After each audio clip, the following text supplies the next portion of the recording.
I'm Kinley Maddox, and this is the moment my entire life flipped upside down. It was just another sweltering afternoon at the charity shelter in Miami. Weeks after the tropical storm ripped through the city, I was handing out bottled water and canned food to families who had lost everything wearing the same old jeans and donated t-shirt I'd been living in. Then, this older man in an expensive suit walked straight toward me. He looked out of place among the tents and folding tables. He didn't say a word at first, just stared at me like he was seeing a ghost. Finally, he pulled me aside away from the crowd and asked quietly, his voice shaking a little. "Have you ever received any money from your grandfather?" I froze. No one had ever mentioned a grandfather sending money. The people who raised me after my parents were gone always told me he wanted nothing to do with me, that he blamed me for what happened to my mom. I told him no. I'd never gotten a single dollar. His face went pale like he'd just heard the worst news possible. That one question changed everything. Because somewhere out there a $3 million trust fund in my name had vanished, and I was about to find out who took it. If you've ever been lied to by the people closest to you, the ones who were supposed to protect you, drop a comment below and tell me your story. How far would someone in your family go for money? Hit that like button.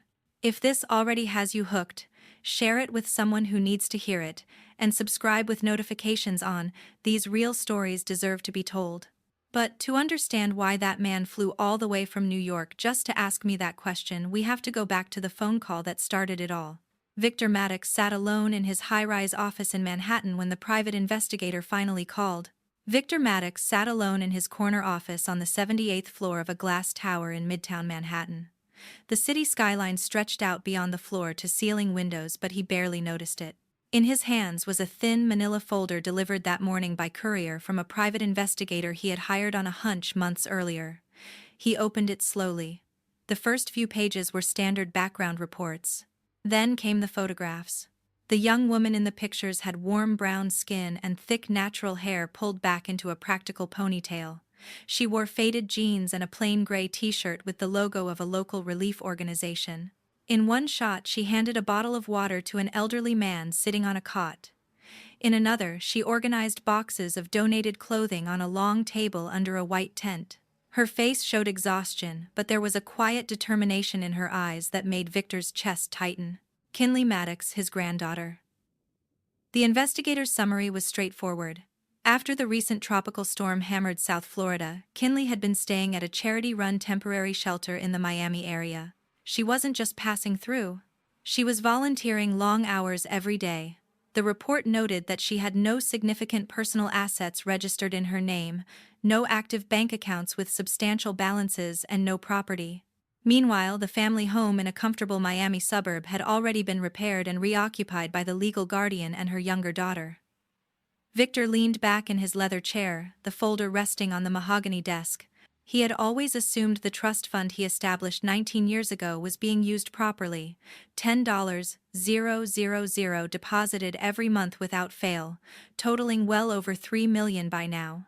The account was in Kinley's name, but as her legal guardian after Patrick's death, Diane Zimmerman had full authority to withdraw funds for living expenses, education, medical care, anything related to raising the child. The lawyers had assured him the setup was standard and protected. He had signed the papers in a fog of grief shortly after Frances died from complications during childbirth. At the time, taking care of a newborn while running a real estate empire felt impossible. When Patrick remarried a few years later and Diane gave birth to Hadley, it seemed like the perfect solution, a stable home with a new family. Victor rubbed his temples. He had never insisted on detailed spending reports. A brief email or holiday card from Diane every year was enough to ease his conscience. She always wrote that Kinley was doing fine, adjusting well, focused on school. He had believed it because believing was easier than facing the alternative. Now the photographs told a different story. A 9-year-old woman sleeping on a cot in a shelter gym converted into temporary housing. No designer clothes, no car, no signs of the financial security he thought he had provided. He picked up his phone and dialed the investigator Marcus Hale, a former Miami detective he had worked with on real estate due diligence cases. "Tell me again why she's still there," Victor said without greeting. Marcus's voice was calm, professional. The guardian's residence was damaged but repaired within weeks using insurance and personal funds. The younger daughter moved back immediately. Kinley chose to stay and help with relief efforts. She told staff she's used to making her own way. Victor's grip tightened on the phone. Chose to stay or wasn't given a choice. That's harder to confirm without direct access, Marcus replied. No police reports, no formal complaints. Everything looks clean on paper. Victor thanked him and hung up. He opened the folder again, flipping to the bank transfer records he had requested as an attachment. The deposits were all there monthly, automatic, never missed. But there were no corresponding statements showing how the money had been spent. The trust documents allowed the guardian broad discretion for the benefit of the beneficiary. He had trusted that language. He stood and walked to the window, hands clasped behind his back. The Hudson River glinted far below. He thought about Frances, her laugh, her stubborn determination to become a teacher despite his offers to pay for medical school. She had married Patrick Zimmerman, a high school coach with a steady job and big dreams for a family. Then the accident took Patrick when Kinley was 15. Victor had sent flowers, increased the monthly deposit slightly, and accepted Diane's assurances that everything was under control. Now doubt crept in like cold air through a cracked window. Not accusation yet, just questions. Why no college savings visible? Why no car in Kinley's name? Why was she still wearing donated clothes? Victor returned to his desk and booked the earliest first-class flight to Miami. Departing that evening, he printed a slim selection of the trust documents and transfer confirmations. Nothing too aggressive, just enough to start a conversation. He told his assistant to clear his schedule for the next several days, citing a personal matter. As the private car took him through Manhattan traffic toward JFK, Victor stared at the photographs again on his tablet. Kinley's smile in one image reminded him painfully of Frances at the same age. He had missed so much already. Whatever the truth was, he needed to hear it directly from her. The flight south took less than 3 hours. By the time the plane touched down in Miami, night had fallen, and the humid air carried the faint scent of rain-soaked earth. Victor checked into a quiet hotel near the airport, showered and slept fitfully. Early the next morning, he rented a nondescript sedan, no driver, no luxury markings, and drove himself toward the address Marcus had provided for the shelter. The route took him through neighborhoods still showing scars from the storm, blue tarps on roofs, piles of debris at curbsides, downed trees being chainsawed into pieces. He parked a block away and walked the rest of the distance, the folder tucked under his arm. The shelter occupied a community center gymnasium, white tents erected in the parking lot for overflow. Volunteers in bright vests directed traffic. Victor adjusted his tie, suddenly aware of how out of place his tailored suit would appear. He stepped inside the chain-link fence, heart beating faster than it had in years. Victor stepped through the chain-link gate into the crowded parking lot of the community center turned shelter. The South Florida sun beat down relentlessly, turning the asphalt hot under his polished shoes. Blue tarps flapped overhead on temporary structures, and the air carried a mix of grilled food from a volunteer barbecue and the faint, lingering dampness from storm-soaked ground. A woman in a red volunteer vest approached him near the entrance. Her name tag read, Mrs. Elena Lopez, site director. She had kind eyes framed by tired lines and a clipboard in hand. "Can I help you, sir?" she asked, sizing up his suit with polite curiosity. Victor cleared his throat. "I'm looking for Kinley Maddox. I believe she's volunteering here." Mrs. Lopez nodded without hesitation. "She's one of our best helpers. Follow me." She led him through a side door into the main building. The hallway was narrow-lined with stacked boxes of diapers and cleaning supplies. Voices echoed from the gymnasium ahead. Children laughing, adults coordinating in Spanish and English. The smell of coffee and bleach hung in the air. They emerged into the large open space where rows of folding tables had been set up for distribution. Families waited patiently in lines. Volunteers sorted canned goods and hygiene kits. Kinley stood at one table, guiding a young mother with 2 small kids through the selection process. She pointed out sizes for children's clothing, her voice soft and patient despite the obvious weariness in her posture. Her hair was tied back, a few strands escaping around her face. She wore simple cargo shorts, and a shelter-issued t-shirt sleeves rolled up as she lifted a box of formula. Victor stopped at the edge of the room, watching her for several minutes. The way she knelt to speak, eye level with the children, the gentle smile she offered, the mother, it stirred something deep and painful in him. Finally he walked forward. Kinley looked up as he approached her, expression shifting from focused to cautiously polite. "Excuse me," Victor said quietly. Are you Kinley Maddox? She straightened, wiping her hands on her shorts. Yes, that's me. Do I know you? He hesitated, searching for the right words. My name is Victor Maddox. I'm your grandfather. The words hung between them. Kinley's eyes widened slightly, but she didn't smile. Instead, she glanced around at the busy room, then nodded toward a quieter corner near the exit doors. Let's talk over there, she said, leading the way. They stood in the shaded hallway outside the gym. Kinley crossed her arms, not hostile but clearly guarded. Victor pulled out his phone and showed her an old photo of Frances at 19 standing on a beach. Laughing wrists turned just enough to reveal a small, heart-shaped birthmark. Your mother had this mark on her left wrist, he said softly. You have the same one. Kinley glanced down at her own wrist instinctively, then back at him. Her expression softened a fraction, but suspicion remained. No one ever told me about a birthmark, she said. Diane never mentioned you at all, except to say you didn't want anything to do with us after Mom died. Victor felt the words like a punch. He kept his voice steady. I'd like to explain if you'll let me. Maybe over dinner tonight. There's a quiet restaurant at my hotel nearby. Kinley studied him for a long moment. Volunteers passed by, carrying boxes, casting curious glances. She shifted her weight, clearly weighing her options. I have another shift until 6:00, she said finally. I can meet you at 7, but only for an hour. I need to be back here early tomorrow. Victor nodded gratefully. That's more than fair. I'll send a car if you'd like, or meet you wherever you're comfortable. I'll find my own way, she replied firmly. Text me the address. He gave her his number and she typed it into her basic phone. Then she returned to her table without another word, resuming her work as if the conversation had been routine. Victor walked back to his rental car in a daze. The short exchange had told him more than any report. Kinley's guarded tone, the way she mentioned Diane so matter-of-factly. The casual reference to Hadley's teasing it all painted a picture of distance he hadn't expected. He drove to a nearby cafe to wait out the afternoon, ordering black coffee he barely tasted. His mind replayed the birthmark detail. He had chosen it deliberately, something only family would know, something Diane couldn't have fabricated easily. Kinley's reaction confirmed she had never heard it before. By 7, he sat at a corner table in the hotel's seafood restaurant overlooking the ocean. The place was understated with white tablecloths and soft lighting. He arrived early, folder left in the room this time. Kinley appeared at the entrance right on time, having changed into clean jeans and a simple blouse, still practical, nothing extravagant. The hostess led her over. Thank you for coming, Victor said as she sat. She nodded, accepting a glass of water. I almost didn't, but that birthmark thing, it got me curious. They ordered light meals, grilled fish for him, salad for her. Conversation started slow. Victor asked about her day at the shelter.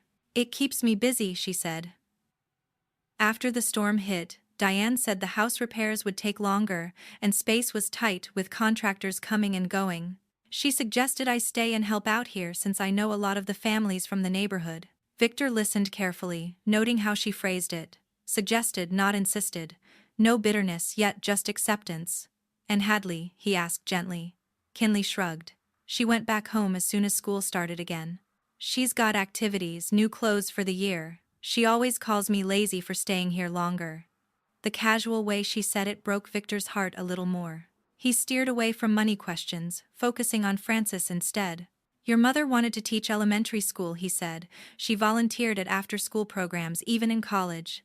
Kinley's eyes lit up with genuine interest. I didn't know that. Diane never really talked about her. They lingered over coffee. Kinley asked a few careful questions about Frances's childhood, listening intently to stories of beach trips and holiday dinners.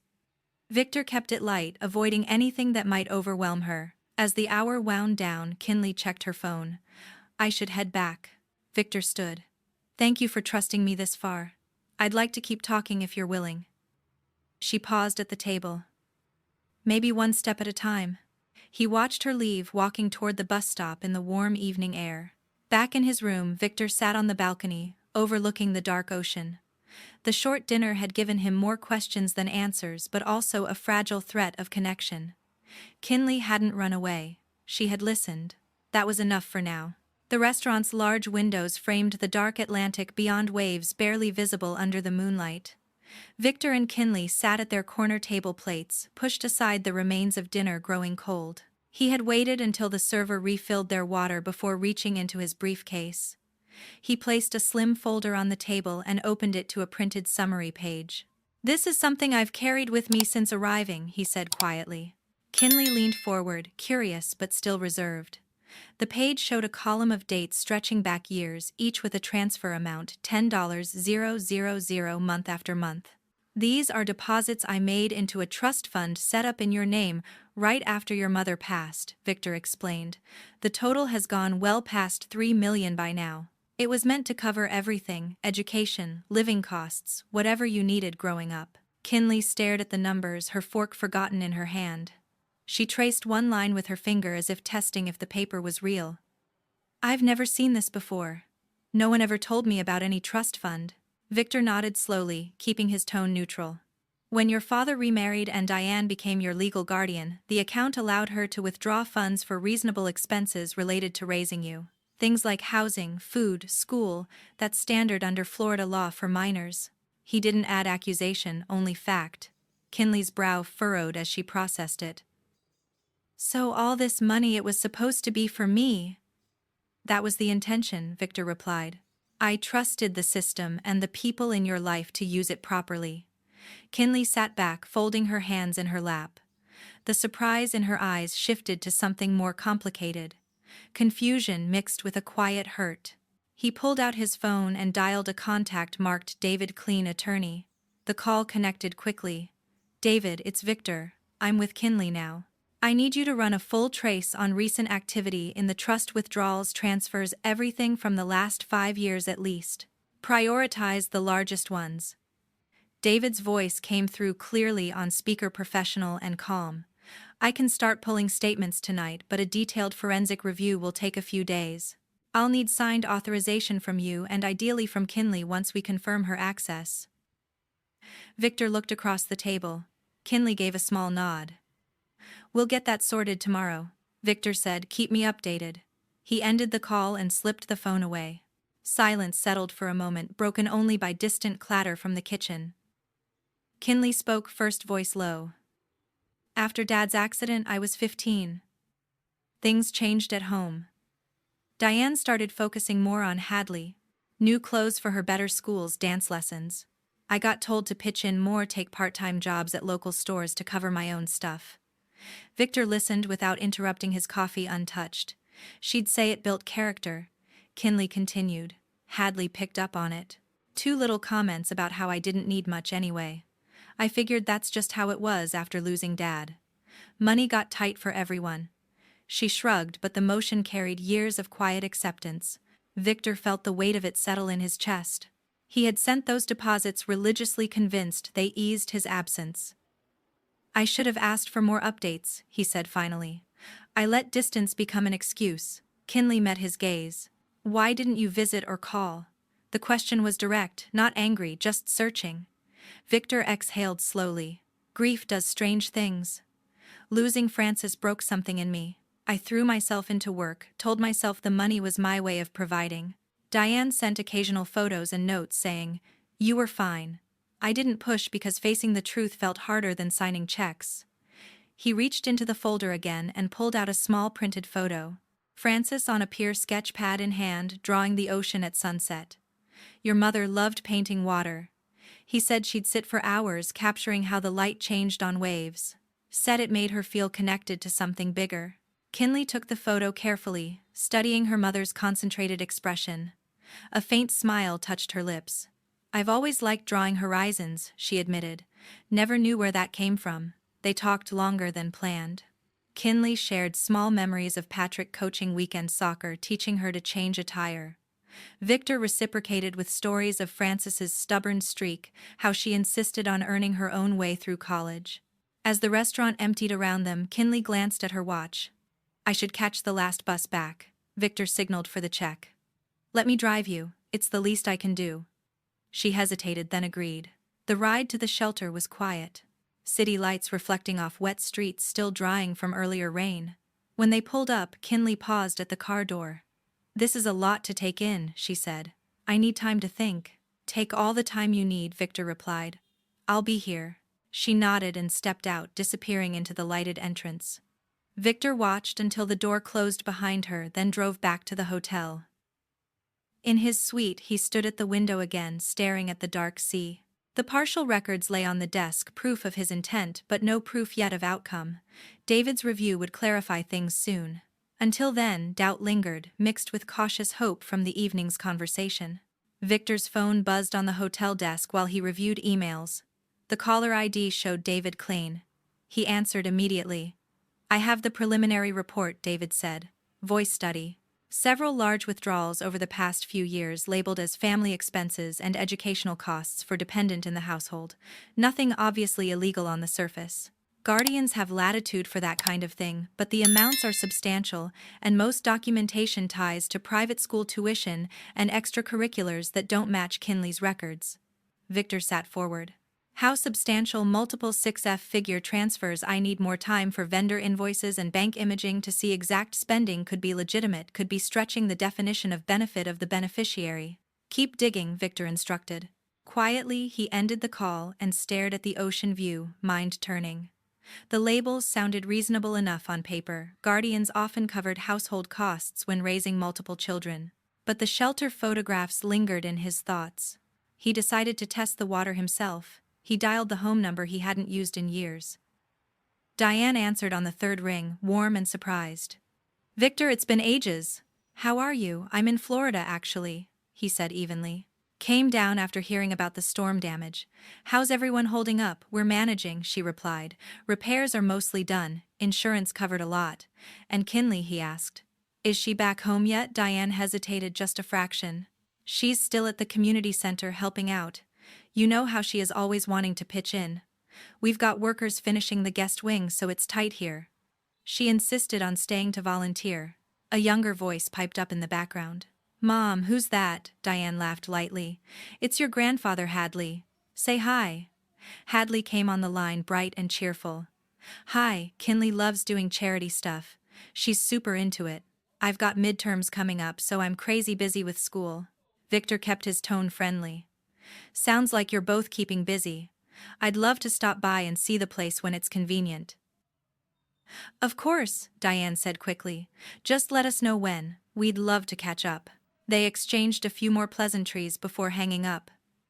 Victor set the phone down slowly. Diane's concern had sounded genuine. Hadley's chatter typical for a teenager. Yet something felt off, like a script performed too smoothly. He met Kinley later that afternoon at a quiet coffee shop near the shelter. She arrived in fresh clothes borrowed from donations, hair still damp from a quick shower. He recounted the call word for word, watching her reaction. Kinley stirred her iced tea, frowning slightly. "That's pretty much how she always explains it. I chose to stay because I wanted to help and the house isn't ready." "But the repairs," Victor pressed gently. She shrugged. "They finished the main areas weeks ago. Diane said the extra work would be noisy, better for me to avoid the dust." Victor nodded, letting it sink in. Kinley continued without prompting. "Hadley's comments don't surprise me. She's been getting new laptops and dance gear while I make do with hand-me-downs. Diane says it's because Hadley's activities cost more. I figured that was fair." Her defense of Diane came out automatic, years of habit. Victor heard the lingering loyalty in her voice. The child still hoping for fairness. "It's possible everything's above board," he said carefully. "David's just double-checking routine withdrawals, big ones for household and school costs." Kinley looked up sharply. "School costs? I went to public school after Dad died. Hadley's the one at that private academy downtown." Victor didn't push further. The seed of doubt was planted. Forcing it now would only make her pull back. They changed topics. Kinley talked about volunteers she'd met, families rebuilding lives, kids excited for donated toys. Victor shared a harmless story about Frances organizing charity drives in high school. The conversation flowed easier than before. Small bridges forming. As they parted outside the shop, Kinley paused. "Thanks for not assuming the worst right away. It's a lot to wrap my head around." "I'm not assuming anything yet," Victor assured her. "We'll wait for facts." She nodded and headed back to the shelter. Victor watched her go, then returned to the hotel. That evening he reviewed the preliminary summaries David emailed. The educational costs line items matched tuition statements for an elite prep school, Hadley's name on every invoice. Family expenses included home renovations and vehicle purchases registered solely to Diane. Still circumstantial. Guardians could argue shared benefits. Victor closed the laptop. Confrontation too soon risked pushing Diane into defensiveness or worse, legal stonewalling. He texted Kinley, "Good night," keeping it light. She replied with a simple thumbs-up emoji. Sleep came slowly. Victor lay awake, listening to distant traffic weighing his next move. A direct visit to the house felt inevitable, but timing mattered. He needed Kinley on board, not caught in the middle. The doubt had deepened, but certainty remained out of reach. The rental sedan pulled into the circular driveway of the Zimmerman residence in a gated Miami suburb. The house was a modern two-story stucco, with fresh paint and manicured palms. No visible signs of storm damage remained. Victor parked behind David Klein's discreet gray SUV. Kinley sat in the back seat, hands clasped tightly in her lap. David turned from the front passenger seat. "Remember, we're here to ask questions, not accuse outright. Let the documents speak." Victor nodded. They stepped out into the warm morning air. Kinley hesitated before following, smoothing her simple sundress. Diane opened the door almost immediately, smile wide and welcoming. "Victor, you made it. And Kinley, honey, it's good to see you." She hugged Kinley briefly, then ushered them inside. The foyer opened to a spacious living room with high ceilings, new leather furniture, and abstract art on the walls.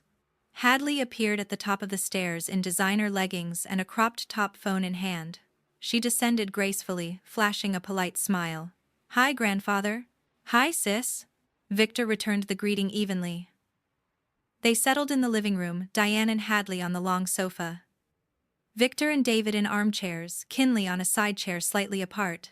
Diane offered coffee, which David accepted for everyone to keep things civil. As cups were passed, Victor placed a thick folder on the glass coffee table.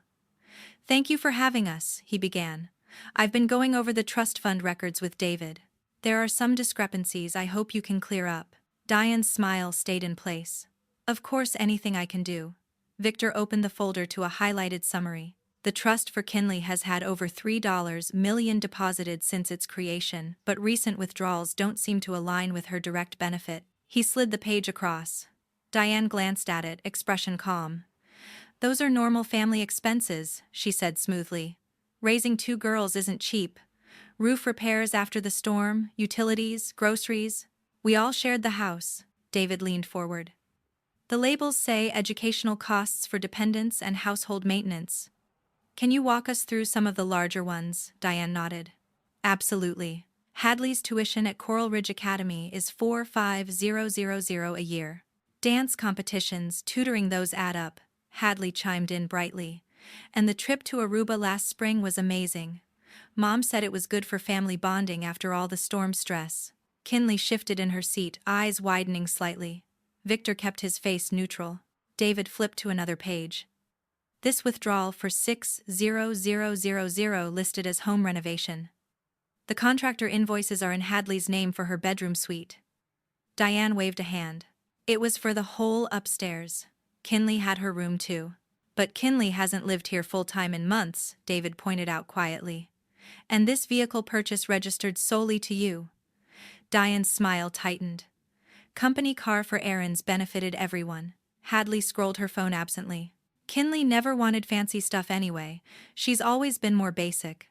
The word hung in the air. Kinley's cheeks flushed, but she stayed silent. Victor spoke for the first time since the documents came out. The trust was established specifically for Kinley's future. Florida law allows guardians reasonable expenses, but the bulk must benefit the named beneficiary. These records show almost nothing directly for her. No college fund contributions, no personal accounts, no major purchases in her name. Diane straightened. "I've raised her since she was little. Clothes, food, a roof, that's benefit enough. The money kept the household running." David produced more pages, invoices for European vacations, jewelry, a pool installation. "These don't mention Kinley at all." Diane's composure cracked a fraction. "Bank errors happen. Or maybe the lawyers mislabeled." Hadley looked up from her phone, sensing tension. "Mom did everything for both of us. Kinley just didn't want the same things. She never complained about not having new clothes." Kinley finally spoke, voice steady. "I didn't complain because I thought we couldn't afford it." Diane shot her a sharp glance. "We managed fine." Victor's tone remained even. Where has the $3 million trust fund for Kinley gone, Diane? The question landed heavily. Diane's eyes darted between faces.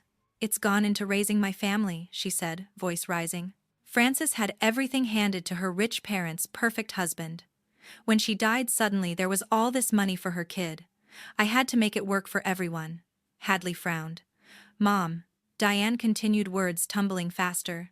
Why should only one child get advantages? Hadley deserved opportunities too. David closed the folder. These patterns suggest intentional diversion of funds meant for Kinley. That crosses into embezzlement territory. Diane stood abruptly. You're twisting this. I'm the one who stayed, who sacrificed. Victor looked at Kinley, who met his gaze with quiet resolve. David stepped into the hallway and made a call. Uniformed officers arrived within minutes. Local police responding to reported financial fraud with documentation in hand. Diane's protests grew louder as they explained the arrest process. You can't do this in my home, she exclaimed. Hadley dropped her phone, eyes wide. Mom, what's happening? Diane turned to her daughter, face crumpling. It's a misunderstanding, baby. Call our lawyer. The officers cuffed Diane gently but firmly, reading rights. She went silent, staring at the floor as they let her out. Hadley followed to the doorway, watching the patrol car pull away, confusion turning to shock. Kinley remained seated, breathing measured. Victor placed a hand on her shoulder. David gathered the documents. Well, need copies for the case file. Hadley turned back inside, voice trembling. This is crazy. Mom wouldn't steal. But the evidence scattered on the table told another story. Victor guided Kinley to the car.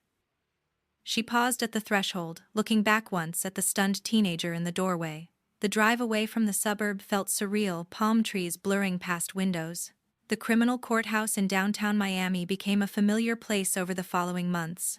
Proceedings dragged on as Diane's defense team filed motions, challenged chain of custody on bank records, and argued the withdrawals fell within broad guardian discretion under state law. Victor and Kinley attended most sessions, sitting in the public gallery behind the prosecution table. David Kinley coordinated with the state attorney, presenting evidence methodically to avoid any appearance of overreach. Opening statements set the tone. The prosecutor outlined a pattern of systematic diversion funds intended for one beneficiary, redirected to personal luxury and the exclusive benefit of another child. Diane's attorney countered that all spending supported the household where Kinley lived for years, claiming any imbalance was unintentional. Bank experts took the stand first. They displayed transfer logs projected on a large screen, highlighting deposits from Victor's account, followed by rapid outflows to vendors unrelated to Kinley's needs. Tuition payments to Coral Ridge Academy appeared repeatedly, all invoiced to Hadley Zimmerman. Diane sat straight in her chair at the defense table, expression composed. Hadley attended several days, dressed conservatively, sitting with a family friend. When Hadley was called as a witness for the defense, she walked to the stand with visible nerves. The attorney asked about home life. Mom always made sure we had food, clothes, a place to live, she said. She treated us both the same. The prosecutor cross-examined gently but firmly. He introduced printed text messages from Hadley's phone recovered via subpoena, where she bragged to friends about new designer bags or upcoming trips, while in the same threads dismissing Kinley's older wardrobe. Hadley glanced at her mother, then at the jury. I guess Mom bought more for me because I asked. I didn't think it was wrong. The admission hung in the quiet courtroom. Diane's attorney objected on relevance, but the judge allowed it. Kinley testified the next week. She wore a simple navy dress, hair neatly pulled back. Her voice stayed even throughout. I received basic support food, a room, public school, she said, but larger expenses went elsewhere. I worked part-time jobs from 16 to cover extras. The prosecutor asked about specific years. Kinley recalled instances calmly, Hadley's private lessons while she took the bus. New furniture delivered for the younger girl's room while hers stayed the same. She didn't raise her voice or show tears. The jury watched her steady delivery. Victor took the stand briefly, to confirm the trust's purpose established solely for Kinley's security after Frances's death. He acknowledged signing broad guardian powers, but stated his expectation was primary benefit to his granddaughter.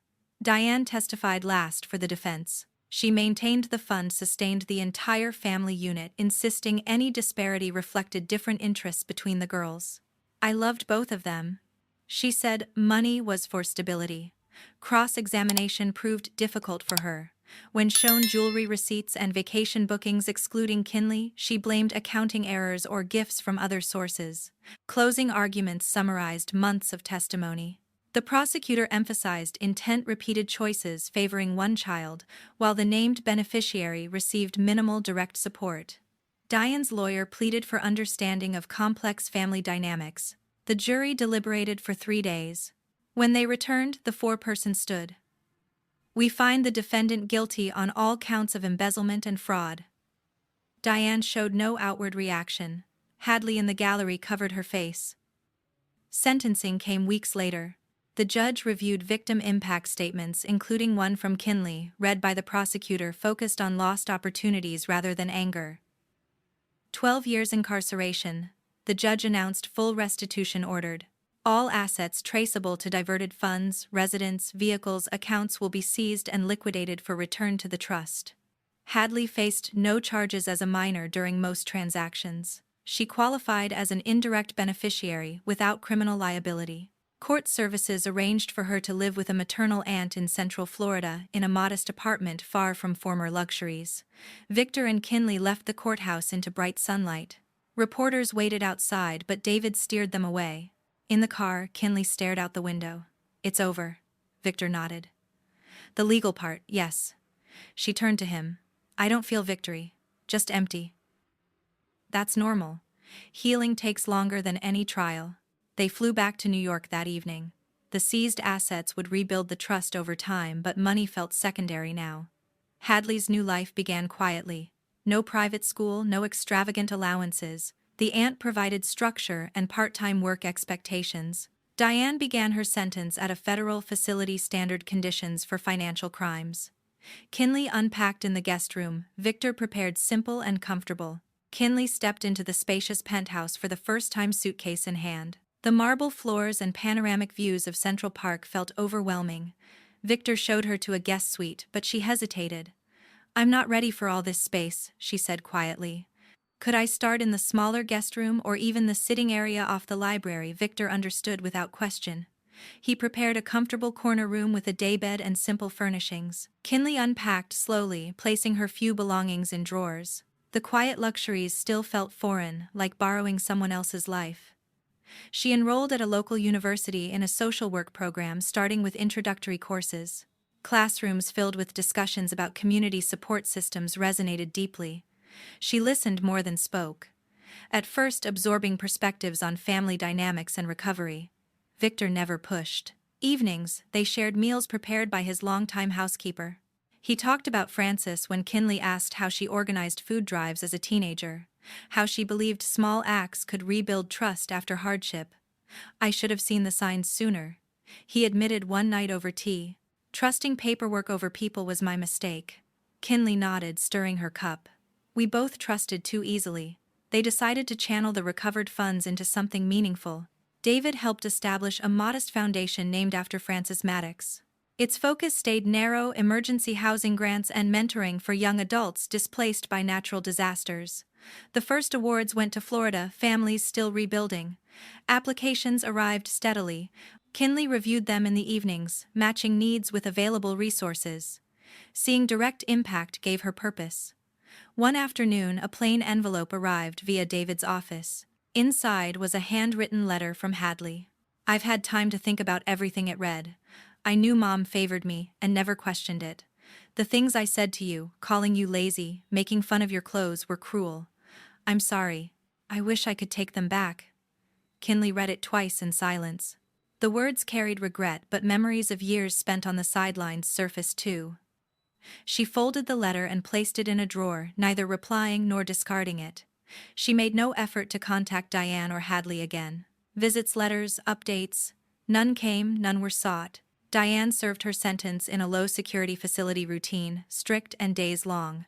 Former friends distanced themselves. Social circles closed ranks around reputation. Hadley adjusted to ordinary life, with the aunt, public high school, part-time job at a local cafe. The shift from privilege to normally proved jarring, but she adapted without public complaint. Kinley's days gained rhythm. Morning classes, afternoon volunteer shifts at a Manhattan crisis center, evenings, studying or reviewing foundation files.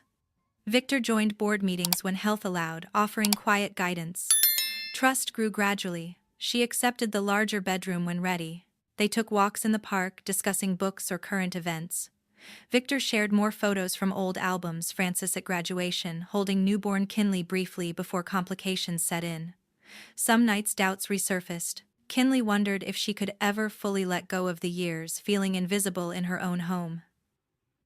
Therapy sessions through university helped unpack the layers. "I'm learning boundaries aren't selfish," she told Victor after one appointment. "Cutting contact doesn't make me unforgiving. It makes me protective of what peace I've found." He listened without judgment. The foundation expanded slowly. A second round of grants supported tutoring programs for displaced teens. Kinley spoke at a small donor event, voice steady as she explained why stable housing mattered more than money alone. Standing on the penthouse balcony, one crisp evening, city lights sparkling below, Kinley reflected on the path. "Money can disappear," she said aloud to the night air. "Trust can be broken by the people meant to guard it. But what no one can take is the choice to keep going, to turn pain into something that helps others." She thought of families receiving aid because of the foundation, of students like her finding second chances. "Some wounds don't heal clean," she continued softly. "They leave scars, but scars remind us we survived. And surviving isn't the end. It's the beginning of deciding who we become next." Victor joined her at the railing, silent companion. Kinley leaned against it, breathing in the cool air. The trust fund had been restored through seizure and restitution, but its original purpose felt distant now. What mattered was the life built from remnants, the quiet mornings with real family. The work that gave meaning, the hard one, understanding that worth isn't measured by what others give or take. She turned inside, closing the glass door on the